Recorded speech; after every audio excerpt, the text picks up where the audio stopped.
Aí, o prazo para entrega da aula 5, né? E da aula 6 é para o dia 23/10, né? As atividades ele não deixam de entregar, porque faz falta lá o pontinho para vocês, né? Infelizmente, ali no sistema do AVA, a gente não consegue mexer, não consegue fazer muita coisa. Então, tenta entregar no prazo, né? Para ficar tudo certinho, para todo mundo ficar com a nota beleza, tá bom? Então, turma, sendo bem assim, sucinto, né, do que a gente vai falar, o tema da aula 5, né, seria o quê? A governança corporativa. Sistema de governança corporativa, né? Todo mundo sabe o que é governança corporativa, eu acredito que vocês saibam, né? Mas, para quem esqueceu, para quem não lembrou, né, eu vou fazer uma breve introdução. A governança corporativa, ela é o leque de pessoas, a organização de executivos, de liderados, né, que cuidam dos interesses ali propriamente dita de uma instituição, de uma entidade, de uma empresa, né, ou até mesmo de um grupo, né, são essas pessoas que vão, né, tomar as decisões, né, que vão olhar os relatórios, as demonstrações contábeis, né, e vão gerir o negócio da melhor forma. Então, isso é governança corporativa. Como o próprio nome já diz, governança vem de governar, né? De liderar, de apontar, né? E corporativa porque vem de corporação, vem de empresas, né? Vem de jurídico, né? É nessa linha de raciocínio. E dentro de contabilidade internacional, né? Como seguindo a apostila de vocês ali, nós temos o tópico ali, ó, a evolução e aperfeiçoamento da governança corporativa nos Estados Unidos. Professores, por que eu tenho que estudar a governança nos Estados Unidos? Porque nós não estamos tratando de contabilidade internacional, das normas internacionais. Então, vocês já sabem que a US-GAAP, né, o SS-GAAP ali, né, que seria o modelo, a forma com que eles elaboram as informações contábeis, é padrão de acordo com os Estados Unidos. E a sua governança corporativa também possui um padrão específico, né? Desde 1970, né, que houve ali a modificação, a implantação da US-GAAP, né? Esse modelo de gestão de governança corporativa nos Estados Unidos, ele tomou um rumo diferenciado, né? Por quê? As corporações começaram a se difundir. Que corporações são essas? A Google, Apple, né? Essas grandes marcas, esses grandes nomes que tomaram espaço no mercado. Tanto tecnológico, tanto automobilístico, como a Ford, a Chevrolet, que já eram grandes desde, né, lá dos anos 20, mas com essa nova implantação da governança corporativa, houve o quê? Houve um aumento, uma disseminação do crescimento dessas empresas. Mas, professor, me explica, por que a governança corporativa ela se difundiu tanto lá nos Estados Unidos nessa época, lá nos anos 70? Houve um grande incentivo para que as empresas abrissem o seu capital. Então, quando vocês sabem, quando uma empresa ela abre o capital, né, ela torna público a sua carteira de títulos, de ações, isso se ofere da seguinte forma: qualquer um pode chegar e pode comprar. Mas como que eu vou saber que esse padrão está correto, né? Como que aquela demonstração, como que eu vou entender aqueles dados? Então, o que acontece? Nós temos uma cúpula, né, de executivos que vão planejar a melhor forma para isso chegar até os clientes. E foi nessa época que começou a se difundir os investimentos nos Estados Unidos. As pessoas começaram a investir. No Brasil, nós não temos essa prática, né? Está começando agora. As pessoas estão se falando muito em investimento, ações na Bolsa, né? O Ibovespa, agora é B3, né? Então, está se falando muito em investimento agora. Mas lá nos Estados Unidos, esse movimento que está acontecendo agora no Brasil aconteceu em 1970, na década de 70. Então, as pessoas começaram a se difundir e querer, né, ter esse interesse pelo mercado de ações. Então, foi nesse momento que as empresas precisaram abrir seu capital e precisaram ter também uma cúpula privilegiada. Pessoas, né, que pudessem tomar decisões, olhar os melhores nortes para as empresas, né, auferir as responsabilidades socioeconômicas ou financeiras de acordo com cada segmento, seja automobilístico, eletrônico, tecnologia da informação, né? Então, ou seja, tudo precisava ter uma pessoa, né? Um conjunto de executivos para cuidar disso. E aí surgiu a governança, né, corporativa. E aí a gente tem ali o quê? A busca constante pelo modelo ideal de governança corporativa. Pessoal, o que, que acontece? Vocês já devem ter ouvido falar muito, né? E já devem ter feito trabalhos disso em outras disciplinas, acredito que em auditoria, né? Sobre fraude no sistema financeiro, né? Inclusive, eu estou até fazendo um trabalho agora com o quarto período, eles têm a matéria de análise das demonstrações contábeis, e a gente está estudando um caso muito famoso. Você já deve ter ouvido falar que é o caso Enron, né? Enron, né? Cada um pronuncia da forma que achar melhor. Mas foi um escândalo, né? Em Wall Street, nos Estados Unidos, no começo dos anos 2000. Ficou conhecido como a queda do milênio, né? Porque uma empresa que te demorou, ela com 15 anos, ela quadruplicou o seu patrimônio líquido e em menos de um mês ela perdeu tudo que tinha acontecido, tudo que ela tinha construído. Mas o que era a Enron, né? A Enron, pessoal, ela era um modelo ideal de governança corporativa naquela época, antes dos escândalos, né? O que a Enron fez de tão errado assim? A Enron, ela produzia a própria informação contábil do jeito com que ela achasse que estava melhor e publicava aquela informação. Como no começo dos anos 2000 ainda não havia convergência, ainda o modelo contábil dos Estados Unidos estava passando por uma formação, era muito prematuro o S-Gap lá ainda, então não tinha um modelo específico. Então ela padronizou, olha que bacana, esse é o famoso ditado, né? É a faca e o queijo na mão. Porque ela tinha a empresa com um alto poder aquisitivo, supostamente, e tinha ali a oportunidade de criar o seu próprio padrão contábil. Pensa, se você tem a faca e o queijo, é óbvio que você corta. Mas então, o que ela fazia nesse modelo ideal? Ela projetava lucros futuros antes deles acontecerem. Por exemplo, vamos supor que o Cláudio é dono, né, de uma empresa, né, uma automobilística. Ele vai lá no balanço patrimonial dele, ele reconhece o lucro daqui 5 anos. Ou seja, ele vai reconhecer o lucro futuro de 5 anos hoje. Olha que loucura, pessoal. Dá para entender uma coisa? Dá para vocês entenderem que loucura isso? Então, ele dividia o lucro daqui 5 anos hoje. Então, todos os acionistas, todos os sócios recebiam o lucro de 5 anos hoje.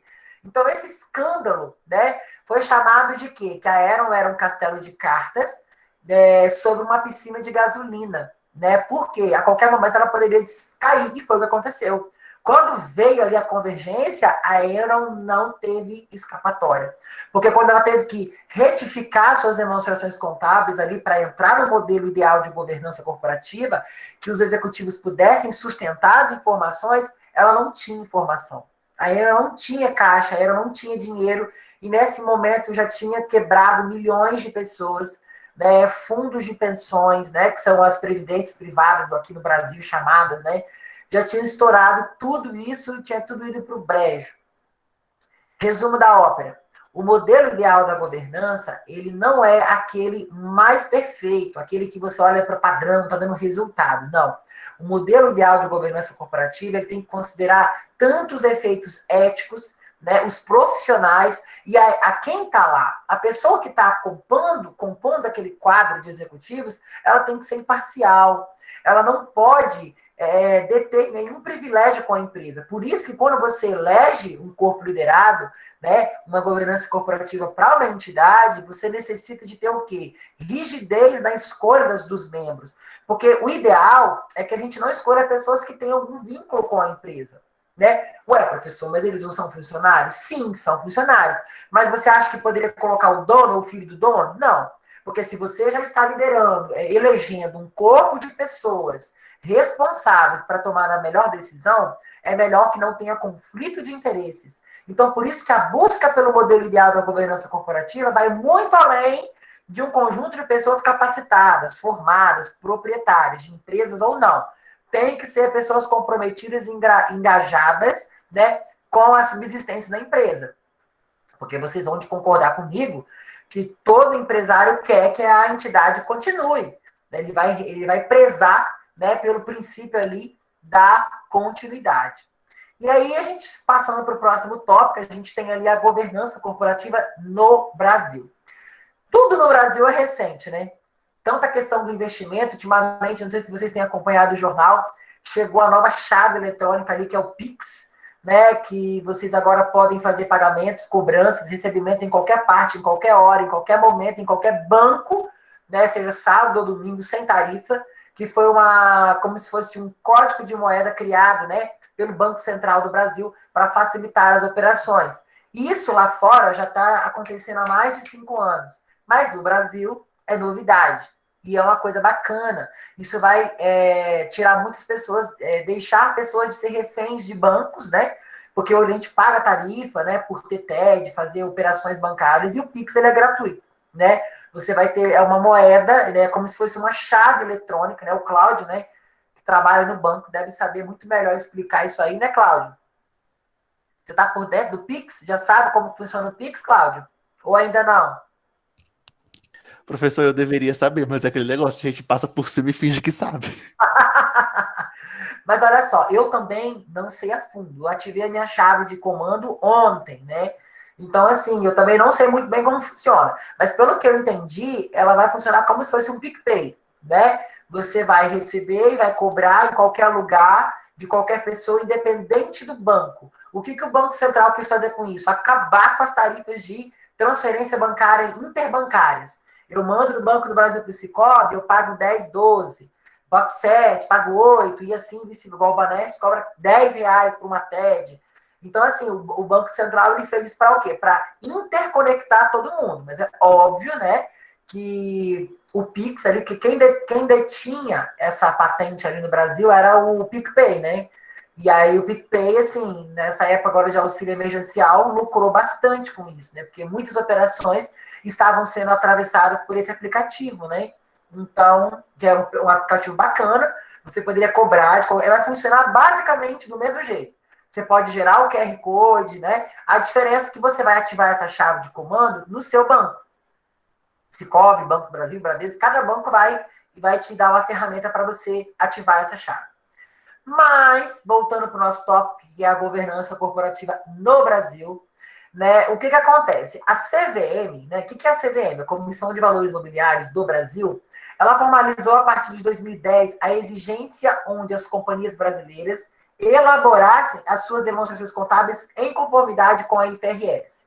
Mas, professor, você não me disse que a convergência aconteceu lá, com a Lei 11.320/2007, em 2007? Sim, ali ficou intitulada, né? Trouxe o que deveria ser feito, da forma que deveria ser atribuída aquela lei, como que deveria ser feito, né, a implantação das IFRS. Porém, em 2010, que foi feita a unificação. Então, a CVM, para controlar essas entradas e saídas internacionais, o que ela fez com isso? O que ela queria trazer com isso, né? Ela obrigou, né? Ela obrigou que as empresas que tinham essa comunicação internacional, essa compra e venda, né, global, passasse, né, pelo crivo das IFRS. E aí, né, nós sabemos que a CFRS, que é um conjunto de normas e adequações contábeis internacionais, para que isso acontecesse. Então, ou seja, ela intitulou que todas as empresas que possuem sociedades anônimas, tivesse capital aberto, elas tivessem, né, a implantação da governança corporativa dentro da entidade. Deveria ter um corpo comissionado, avaliador, né, que deveria o quê? Tá prestando a continuidade da empresa. Vocês devem ter ouvido falar muito na época do mensalão, quando o governo Dilma caiu, sem objeções políticas, mas só para a gente lembrar da empresa Odebrecht, né? Nossa, essa empresa ela ficou muito famosa, né, no Brasil inteiro e está até no mundo, né, pelos escândalos, né, que teve lá envolvendo, né, o Ricardo, né, que seria o proprietário da empresa. E o que acontece? A Odebrecht, ela tinha uma governança corporativa muito estruturada, muito. Ela tinha um corpo de executivos privilegiados que cada um deveria possuir um capital votante ali para adequar novas informações contra a empresa, né? E eles tinham um segundo, né, encontro mensal, que seria o quê? Havia o encontro formal, que era onde discutia a padronização internacional, e tinha o segundo. Esse segundo era onde acontecia, né, as falcatruas e aquela coisa toda. Mas o que interessa para nós é esse primeiro. Por quê? É uma empresa brasileira, que pena que é uma empresa muito grande, né, que gera muito emprego, mas se envolveu nesses escândalos. Então, assim, querendo ou não, você mancha, né, o nome da empresa. Por ser uma empresa muito grande, uma construtora muito famosa, o governo brasileiro, por mais que aconteceu toda a acusação, a busca, né, para tentar resolver, para apurar os fatos, eles não deixaram essa empresa falir. Né? Ela está sobre cunho judicial, né? Tem uma pessoa responsável lá, um diretor, né, que está comandando as operações da empresa e possui uma nova governança corporativa, que foi eleita após a queda, né, do responsável ali por todo aquele empreendimento. E no Brasil ficou muito famoso porque a Odebrecht ela era sinônimo de organização. Tanto pela governança corporativa, que era o conjunto de pessoas responsáveis pelas atribuições sociojurídicas empresariais, e pelos lucros, né? Porque além da Odebrecht estar entre a principal empresa construtora brasileira de obras públicas, ela também era a principal empresa construtora brasileira no ramo de construções, seja de rodovias, de hospitais, de estádios, ela estava nesse patamar, né? Então, o que acontece? Porque ela possuía um corpo liderado que apontava a direção sem correlação com os proprietários, porque, lógico, quando a gente fala assim, a governança não pode ser composta por parentes, poder pode, não tem problema, mas não é o ideal, porque você precisa ter alguém ali para tomar decisões, para pensar em algo diferente, né, que não tenha conflito de interesses, porque você pode acontecer de tomar uma decisão que não seja o que o dono da entidade deseja, né, e aí você acaba o quê? Como é que eu vou explicar? Você pode afundar um negócio que nem começou. Por quê? Por conta do conflito de interesses. E aí você tem toda aquela questão, né, de que o filho do dono, ele vai ter privilégios, né? Toda a comissão vai votar na decisão dele. Por quê? Porque acha que ele é o correto. Então, por isso que não é aconselhável. Mas, se tiver, né, existem empresas ali que têm, né, familiares ali que compõem a governança, muitas empresas, e funciona perfeitamente. Mas não é o modelo ideal, né? E aí nós temos ali, pessoal, alguns valores, né? Existem quatro valores essenciais para uma boa governança. Isso é pergunta de prova. Olha só, o fairness, né? Escreve fairness, né? Em inglês, a sigla é em inglês, né? Que é o quê? O senso de justiça e equidade no tratamento dos acionistas, indicando as melhorias e práticas em relação aos interesses minoritários. Esses fairness seriam as pessoas que estariam lidando com os menores acionistas, aquelas pessoas que possuem uma quantidade menor de ações, porque eles também precisam ser pensados, né? Nem todo mundo é igual a Marciana, que compra 50% da Magazine Luiza, na B3, né, Marciana? A MG3, que seria ali, as ações da Magazine hoje está em alta. Marciana, a gente sabe que ela detém disso, olha lá, ó, meu sonho. E aí, o que acontece? Então, existe, né, esse corpo de liderado que vai cuidar dessas pessoas. Por quê? Ele também procura aumentar a influência dos minoritários nas assembleias. Professor, mas quem tem uma ação na Magazine participa das assembleias? Não, mas ele possui um representante. Quem? Os farmers. Pode ser os farmers, né? E a gente tem ali os disclosures, né? Escreve disclosure, né? Que é o quê? Busca a transparência das informações contábeis na gestão, dando ênfase nos riscos que a governança corporativa está aplicando para aquela entidade. Então, os disclosures são as pessoas que vão o quê? Visar, buscar a ter mais comprometimento, veracidade nas informações contábeis. Então, ou seja, porque você sabe que uma empresa grande, ela fatura muito, lucra muito, mas também pode ter muitos erros, muitas fraudes. Então, por isso que existe esse tipo de pessoa lá dentro do corpo, tá? Quando eu falo governança, é o conjunto, tá bem? Pensa numa caixinha de fósforo e lá dentro está cheio de palitinho de fósforos. Isso é uma governança corporativa dentro de uma empresa. É uma cúpula com várias pessoas responsáveis por cada departamento responder e enfatizar uma informação necessária para aquele momento. E aí a gente tem accountability, né? Que seria ali o quê? Contabilidade, né, em português, que é um termo que resume as diligências de prestação de contas e responsabilização para as melhores práticas de auditoria. Foi o que eu disse anteriormente. Para que não aconteça fraude, deve expressamente existir um departamento de pessoas, que é esse accountability, que vai cuidar, né, que vai identificar, que vai gerenciar para ver se realmente está tendo o quê? Se está tendo algum risco, se está acontecendo alguma coisa que não é dentro da lei ou não está seguindo a norma de adequação contábil. Porque, turma, uma coisa é certa. Quando se trata de empresas de capital aberto, a CVM, ela fica em cima das empresas. Ela vai fiscalizar o tempo inteiro. E aí, quando vocês já, não sei se vocês já tiveram auditoria, a matéria de auditoria, já tiveram auditoria já, Cláudia, essa matéria? Ou não? Estão tendo agora?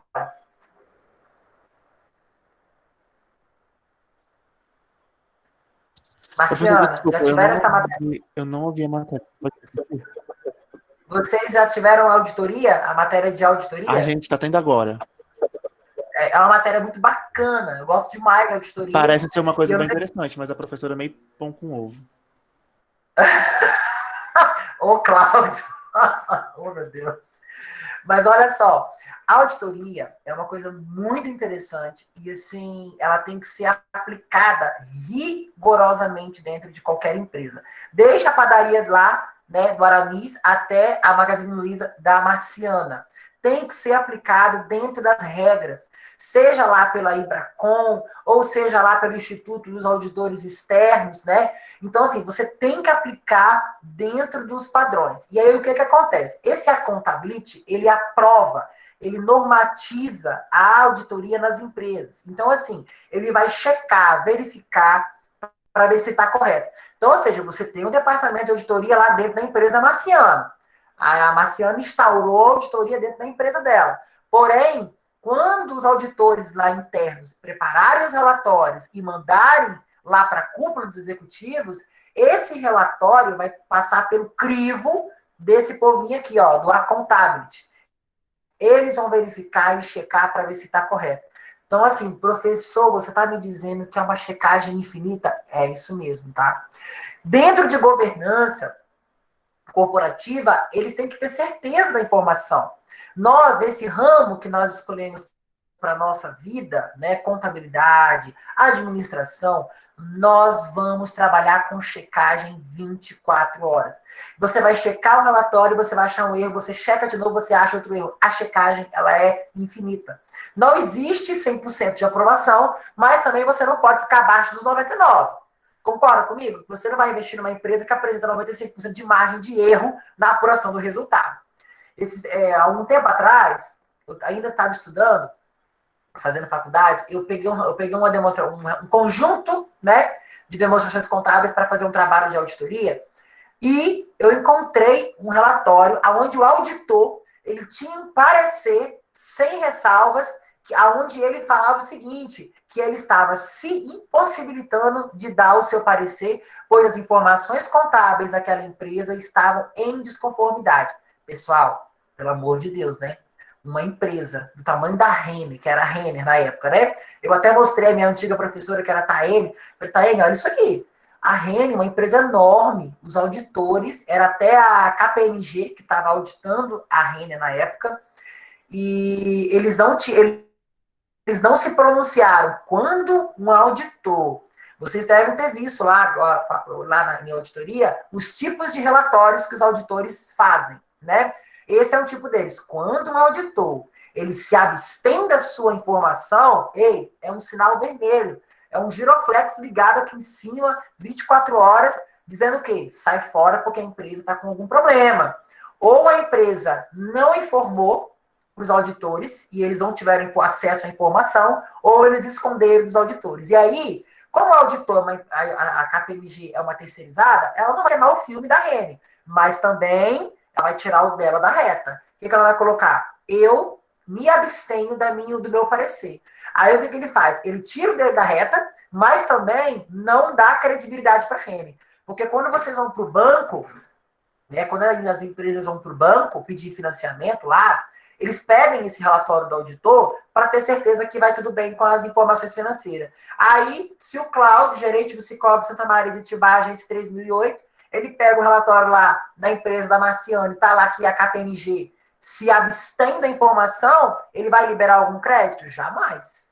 Né? Por quê? Algo não está correto. Então, é assim que funciona o accountability dentro da governança corporativa.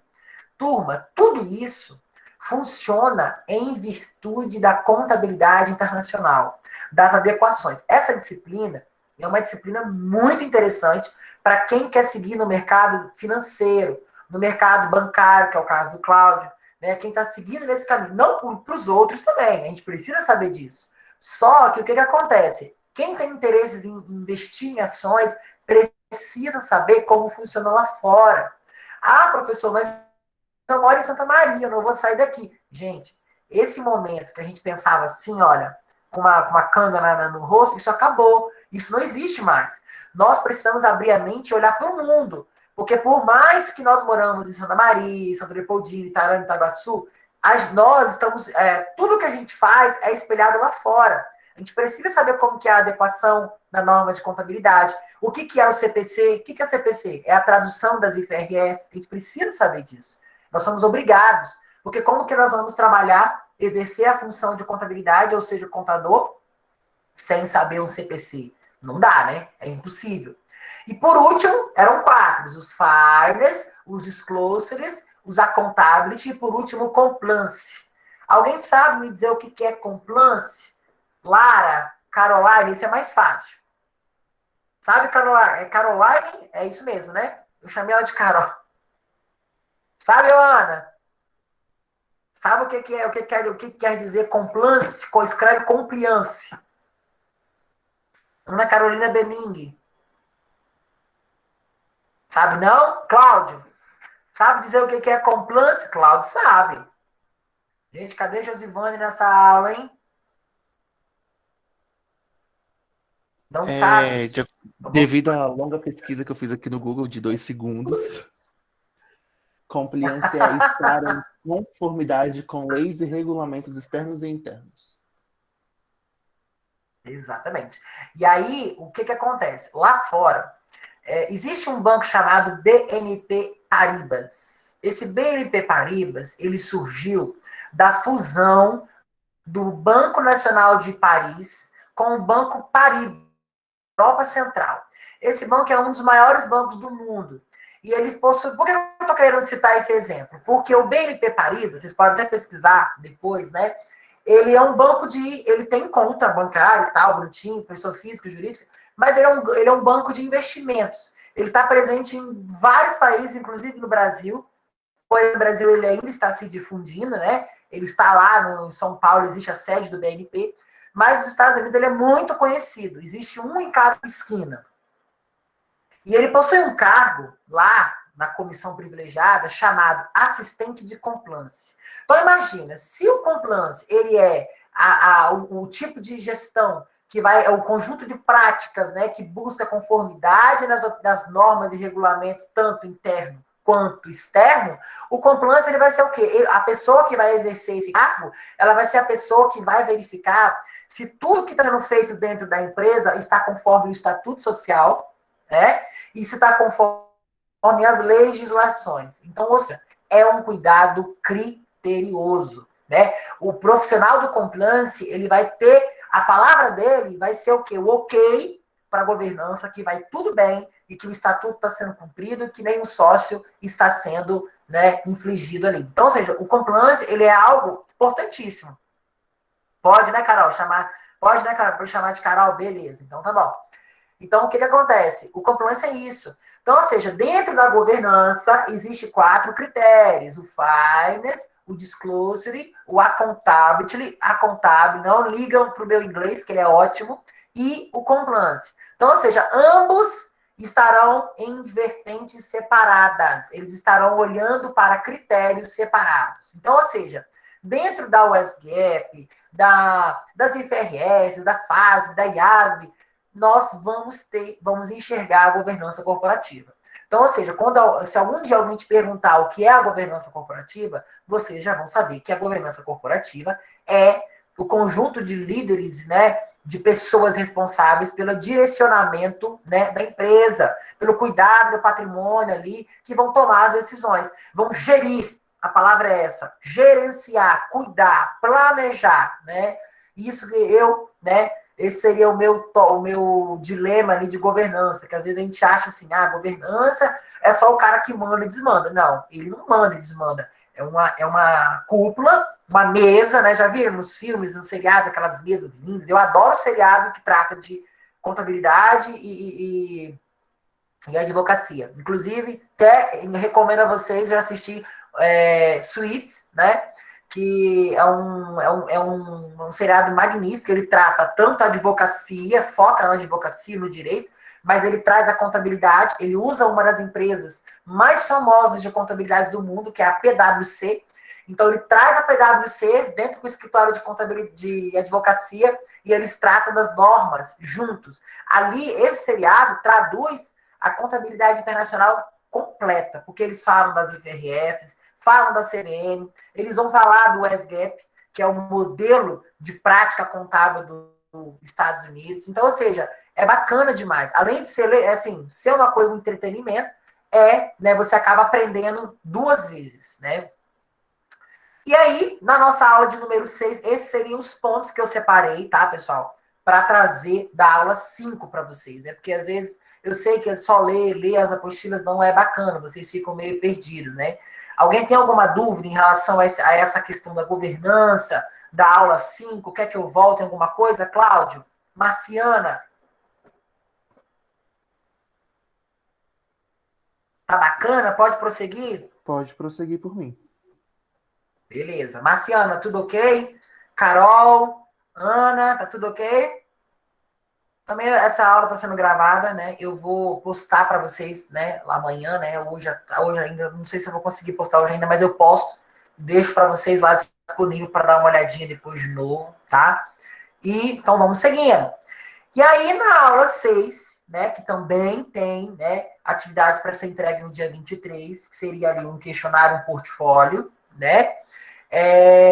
Aí a gente já muda a vertente. Nós estamos falando de sistema de governança corporativa, Brasil, Estados Unidos, né?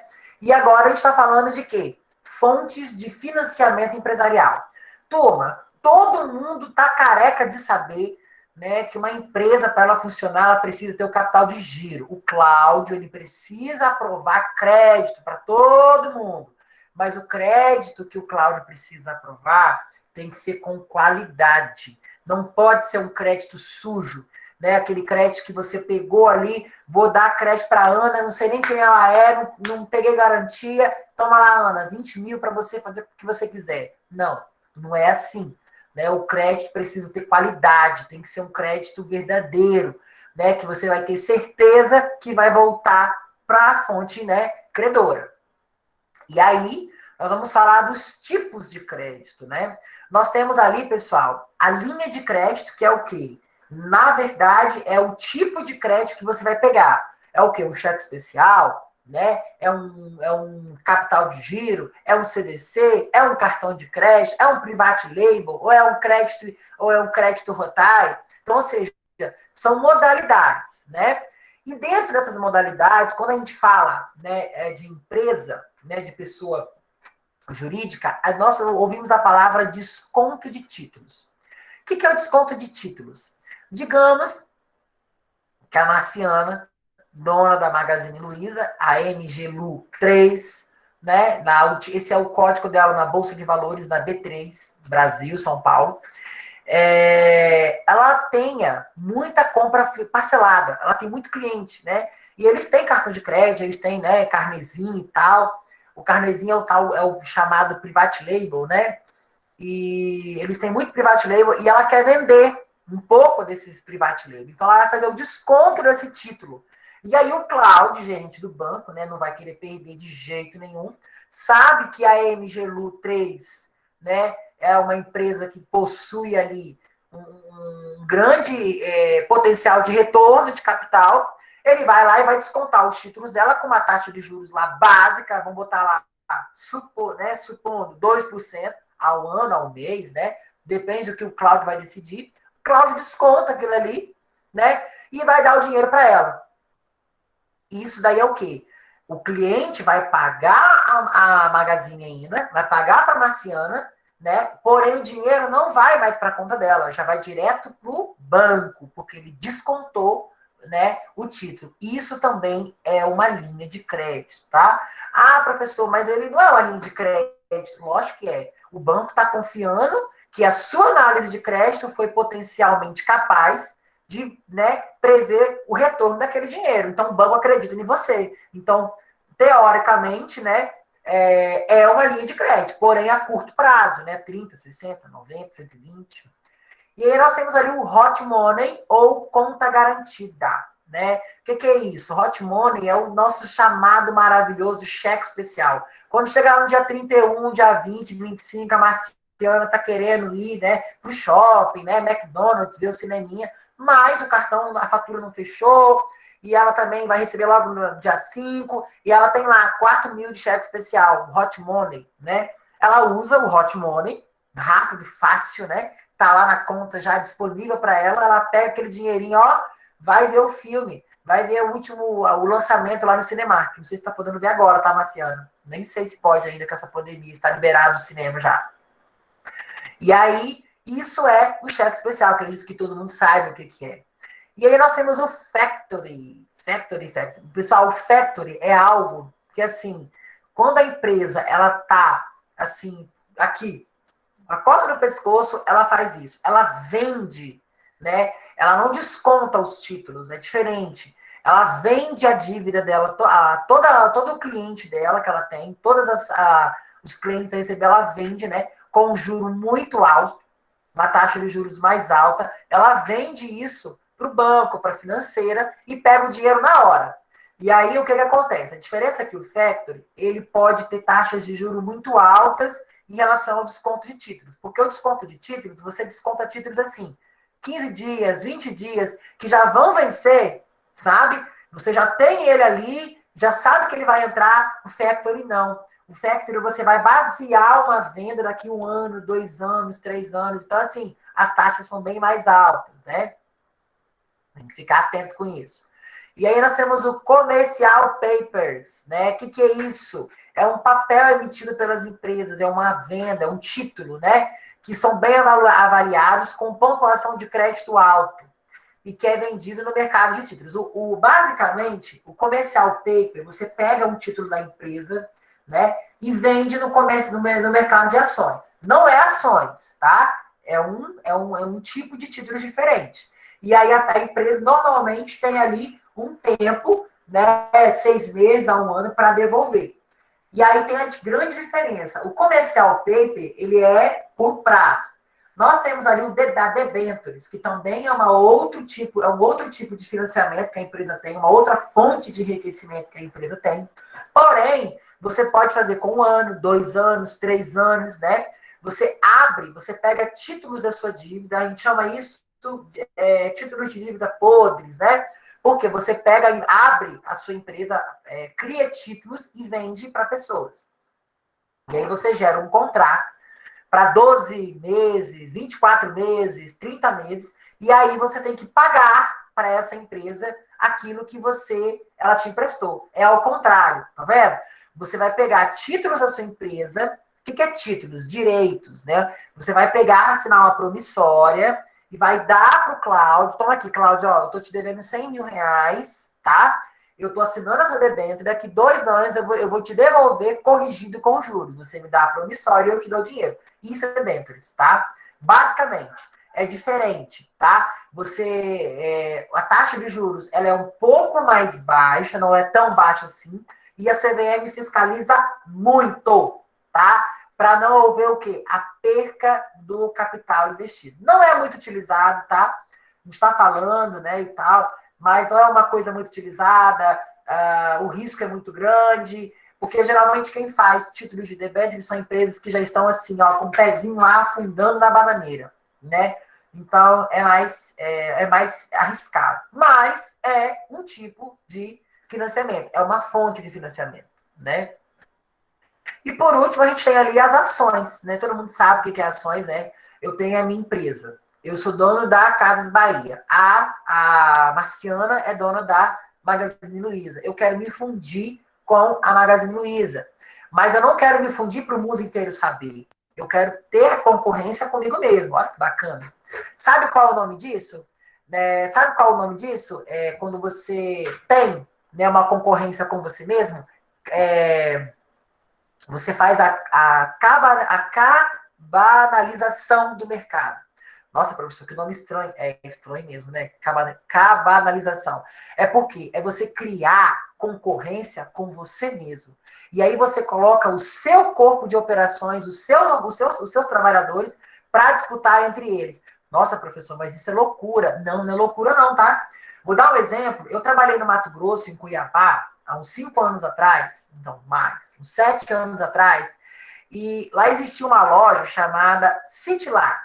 Né? O que era a Citylar? A Citylar é como se fosse uma Magazine Luiza, uma Casas Bahia. A Citylar tinha 4 filiais na mesma calçada. Olha que loucura, uma do lado da outra. Aí você pensa assim, meu Deus, qual a intenção disso? Sabe qual a intenção disso? Sabe qual que é, Cláudio, a intenção da City lá em Cuiabá? Por que, que ela fazia isso? Abrir uma filial do lado da outra? Não faço ideia. Você não faz ideia? Como assim, Cláudio Jacob Júnior? Mas olha só, pessoal. A Citilá, ela é inteligente. Ela é pioneira no centro-oeste brasileiro. O centro-oeste brasileiro, ele é composto por Mato Grosso do Sul, e Cuiabá, ela é uma, entre outros estados, né? Estou citando os principais só para a gente saber de onde eu estou falando. Cuiabá, ela foi uma capital que surgiu à beira do rio Cuiabá e não tinha nada, né? Era uma ruazinha. Não tinha incentivo, não tinha nada. Então, assim, meados dos anos 70 para 80, o governo brasileiro, com incentivo lá de Juscelino, né, anos atrás, criou as rodovias. E aí os caminhoneiros começaram a escoar a produção de soja e de milho do estado do Mato Grosso. Algodão, soja, que é muito famoso, mas assim, é muito rico nessa produção lá no Centro-Oeste. E aí o que aconteceu? Não tinha uma loja que vendia móveis, não tinha uma loja de roupas adequada. Então, começou a criar oportunidade. E a Citilá, o dono da Citilá, pensou assim, você acha que eu vou deixar alguém comprar um lote, um terreno do lado da minha loja? Ele começou a comprar todos os terrenos em volta e ele só alugava para outros tipos de estabelecimento e não para lojas de imóveis. Tanto é que no estado do Mato Grosso, a Citilá é a maior que existe. Ela não tem concorrência. Por quê? Ela tem, lógico, uma outra lojinha lázinha, assim, boba, mas ninguém bate de frente com ela. Porque na mesma rua, a Avenida 13 de Julho, que é a principal avenida de Cuiabá, a mais movimentada, tem 4 filiais, mas não é filiais do tamanho da Cipolar de Santa Maria. Não, é 4 filiais que cada uma dá umas 3 da Cipolar de Santa Maria. É enorme. É um mix muito variado de móveis e eletro e eletrônicos. Então, ou seja, ele canibalizou o mercado. Só ele. Ele vai disputar com quem? Com ele mesmo. E aí, galera, quando você faz isso, você não tem concorrência. Entendeu? Você diminui a chance do concorrente, porque você é muito grande, você vai lá no Polo, Manaus, que é do lado ali, pertinho de Mato Grosso, compra um produto muito mais barato, que você compra em larga escala, em larga quantidade, e aí você faz o quê? Você tem um mercado canibalizado e você lucra muito mais. Porque se o meu cliente não entrar na minha loja aqui, ele vai entrar na loja do lado, do outro lado da rua ou do outro bairro, porque eu mando no negócio. E aí o dono da City lá, o que ele fez? Para crescer e difundir, né, o mercado da City lá, ele comprou qual empresa? A Insinuante. Vocês não vão saber qual que é antiga, né? A Insinuante Móveis.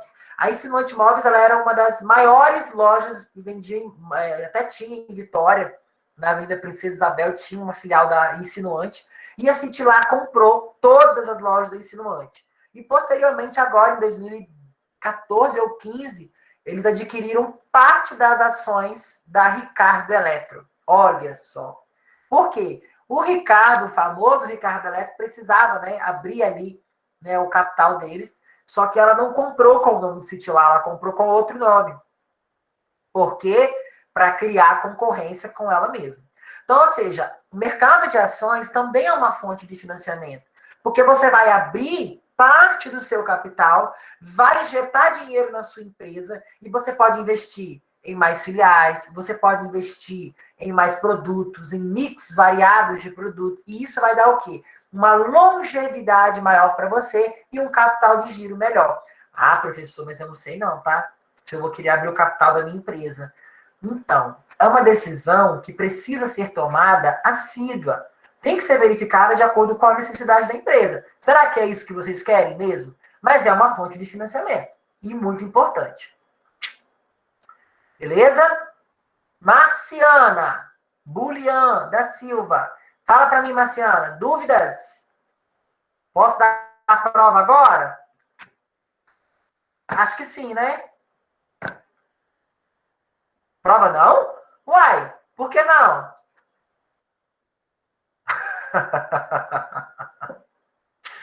Isso é injustiça, né, Marciana? Deus me livre, né? Não, tô brincando. Mas tá bacana? Deu pra, assim, eu não quis trazer o slide, nada disso, porque vocês já têm o material. Não quero sobrecarregar, né, vocês sobre isso, mas eu queria só falar de alguns pontos importantes, ver se vocês estão conseguindo captar, né, entender. Se não estiver dando para vocês entender, pessoal, me procurem, pode me chamar, tá? Eu vou ter o maior prazer de explicar para vocês, tá bom? Caroline, Carol, tá bacana, Carol? Show? Compreendeu tudo? Vai fechar a prova? Essa turma fechou a maioria das provas. Fiquei muito feliz com vocês, hein? Sério mesmo, tá? Que turma bacana. Agora eu sei que eu vou até tirar aqui para parar de gravar, porque né, já. Então, se vocês vai, né? Isso mesmo, Carol, isso mesmo. Tem que ter pensamento positivo.